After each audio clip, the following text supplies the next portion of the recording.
скажите? Женщин много, мало как монет. Ну вот, точно. Как она начинается? Карапец влюбился. Нет. Приходит Карапет. Карапет влюбился в красотку Тамару, и даже душа любезный совсем не под пару. Ты цветешь, как роза родного Кавказа, будем мы с тобой жениться, ехать в Тифлис. Ах, оставь. Ах, оставь, ты, старый Карапет, у меня и муж молодой Ахмед. Коль узнает он твои слова, то тебе отрежет голова.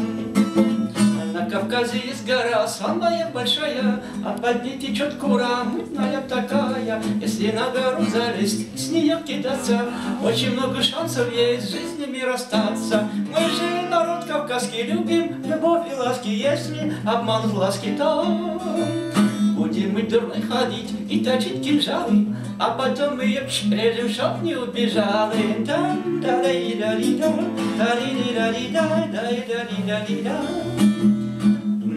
Карапет приходит под вечер к Ахмету.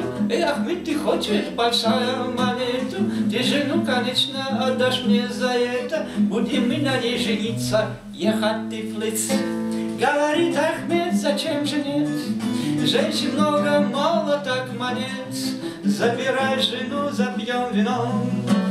Потерял одну, так 5 найдем. На Кавказе есть гора, самая большая, а под ней течет кура, мутная такая. Если на гору залезть и с нее кидаться, очень много шансов есть с жизнями расстаться. Мы же народ кавказский любим, любовь и ласки, если обман в ласки, то будем мы дурно ходить и точить кинжалы, а потом мы их зарежем, чтоб не убежали. Ну да, что смысл? Песня «Классики Марта» называется. Такая хорошая. Засыпался.